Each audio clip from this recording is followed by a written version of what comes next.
joined on the sofa with my fellow Brit, Tobias Menzies. How are you? I'm good, sir. How are you? We're just talking about the lovely sunshine here in Los Angeles. Yes. It's nice. So we don't get back home much. They have much more here. There's a better quality. And you were pointing out the fact that you tan better than me.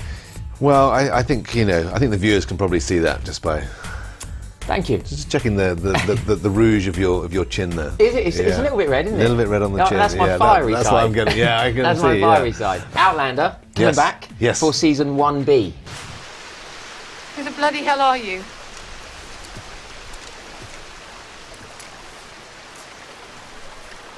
I'm Jonathan Randall, Esquire, Captain of His Majesty's 8th Dragoons. At your service.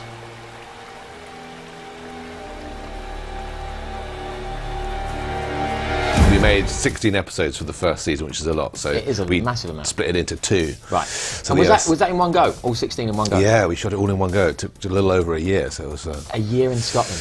Yeah. A year in Scotland. It's a hell of a year. Definitely needed some sunshine. Yes, definitely needed to come here and get some vitamin D. It's very interesting. You're playing 2 characters, which that's right. You've not done before. No, I mean not many people have done No, before. it's an unusual thing for television, really.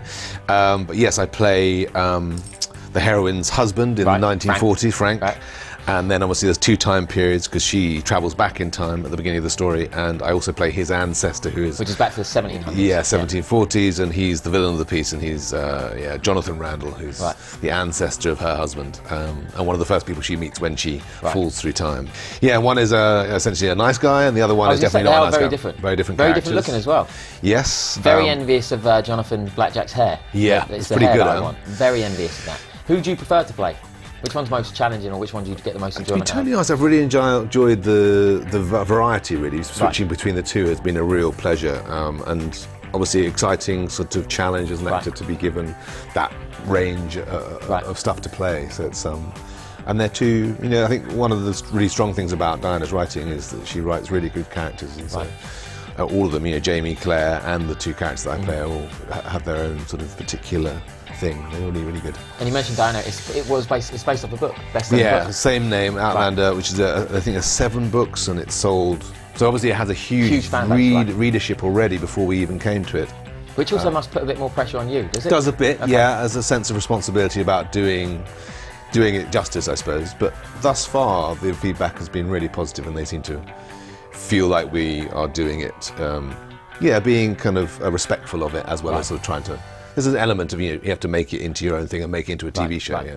It's got everything as well. It's romance, historic, adventure, sci-fi. It's a weird kind of mongrel of a story, because obviously there's time travel, there's historical romance, historical adventure, and then in typical sort of Diana Gabaldon fashion, the story sort of ranges across lots of different sort of storylines. Then towards the end of the season, it comes to some of the sort of darker stuff of the first book, which is the encounter between Jack and Jamie in Wentworth Prison, which is quite a lot to take in, right? It's hard to watch. Violent and I mean, if half the stuff we shot is in, it will be uncomfortable. Quite shocking TV. Yeah. And you had a great love scene in the first season.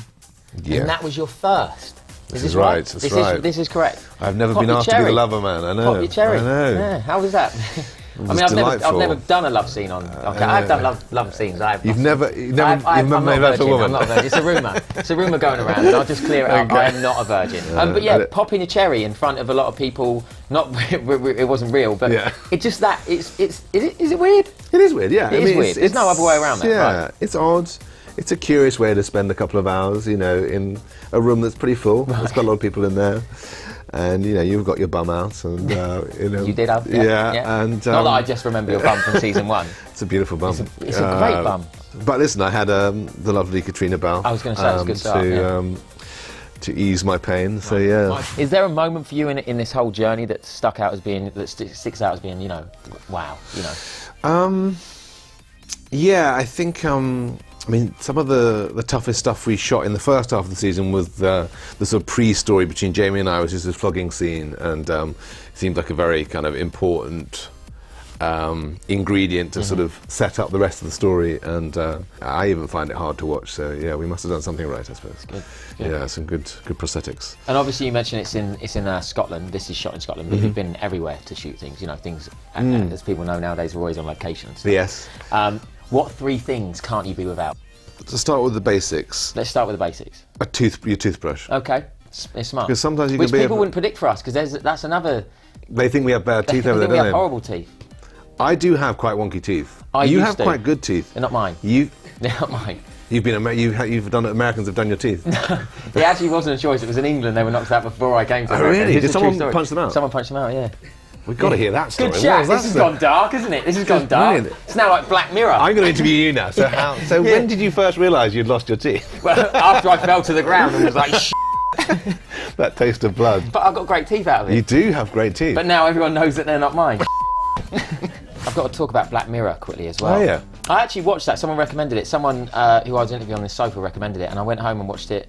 Very interesting stuff.